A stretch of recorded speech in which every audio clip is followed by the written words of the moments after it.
Paddington at the Circus by Michael Bond, illustrated by R.W. Alley.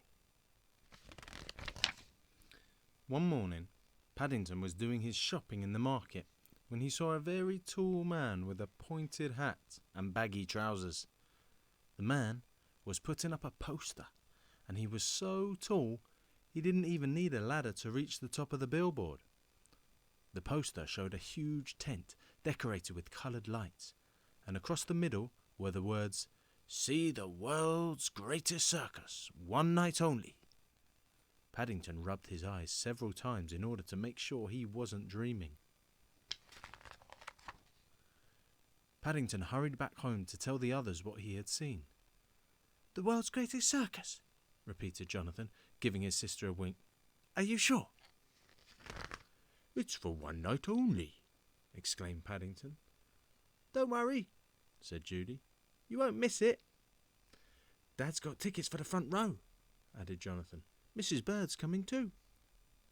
Paddington had never been to a circus before, and he was very excited at the thought.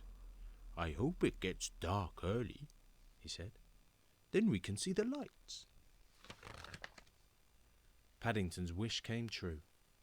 Seen from the outside with all the coloured lights twinkling against the night sky, the circus really did have a magical air. "Hurry, hurry, have your tickets ready," called a voice. "The show's about to begin." "It's the man I saw this morning," whispered Paddington. "The very tall one I was telling you about." "That's one of the clowns," said Judy. "He isn't really that tall," began Jonathan, but Paddington couldn't wait. He could hear a band playing, and he was already hurrying on ahead. But if the outside of the tent had seemed exciting, it was nothing compared to the inside. There was a lovely smell of sawdust, and in amongst the jugglers and the acrobats there was even a girl selling ice cream. Mr. Brown pointed to a man in the middle of the ring. He was wearing a top hat. "That's the ringmaster," he explained. "He's in charge of everything." "I expect you could keep a lot of marmalade sandwiches under a hat like that," said Paddington enviously. "I think I would like to be a ringmaster one day." Just then the tall clown entered the ring. He was clutching a long pole that had a bucket balanced on the end of it. When he saw Paddington waving, he came across to greet him. "Watch out!"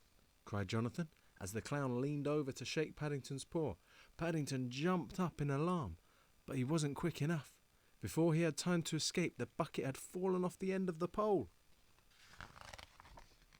Luckily, it was tied on with string, and it was empty, so Paddington didn't get wet.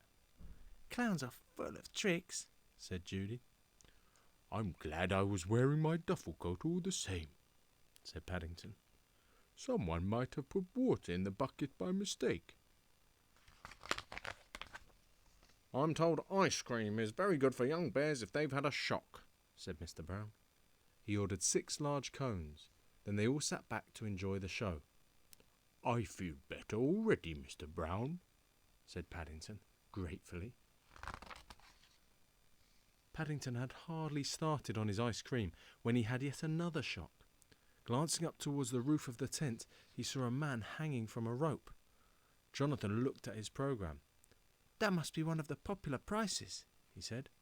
"They're trapeze artists." "Don't worry," called Paddington. "I'm coming. Bears are good at climbing."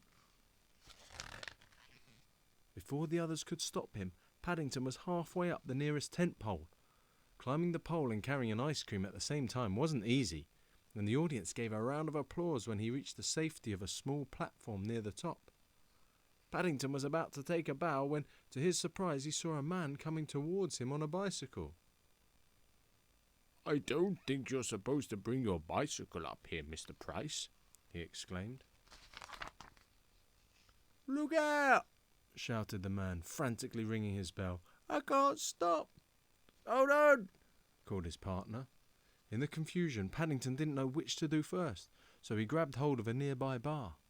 It came away in his paw, and before he knew what was happening, he felt himself flying through the air. The audience thought Paddington was part of the act, and they clapped louder than ever. Then a gasp went up as he missed the platform on the other side of the tent and began swinging backwards and forwards in mid-air. "Oh dear," said Mrs. Brown. "Whatever will he do now?" "I shouldn't worry," said Mrs. Bird. "Bears usually land on their feet."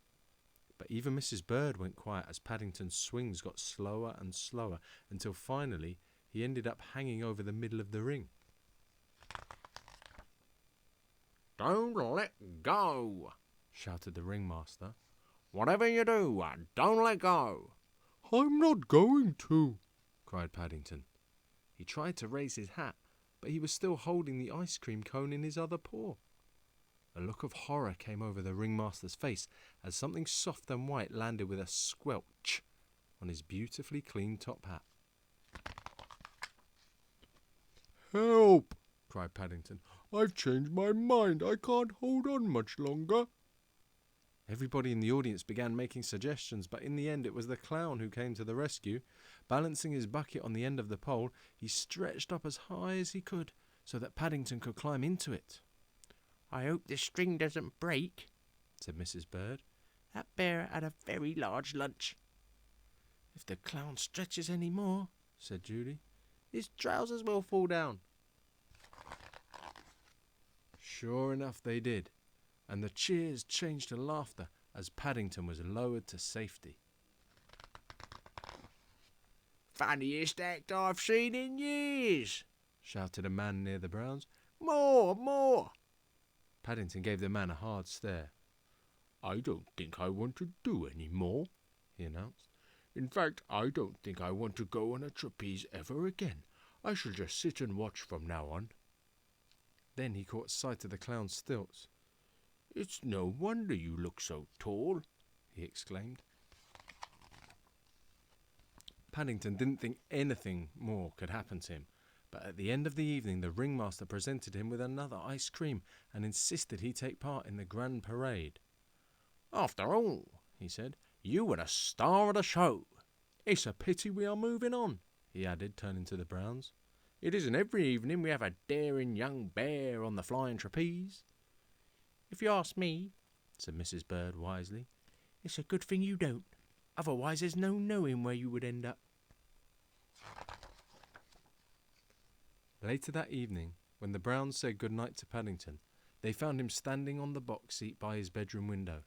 He had a far-away look in his eyes. "I was taking a last look at the circus before it goes on its way," he explained. "Do you still want to be a ringmaster one day?" asked Judy. Paddington climbed into bed and tested his sheets carefully to make sure he was safely tucked in before answering. Then he lay back. "I think perhaps I would sooner be a clown," he said dreamily. "It must be nice to be so tall. You can always see what's going on in the world without having to stand on anything." The end.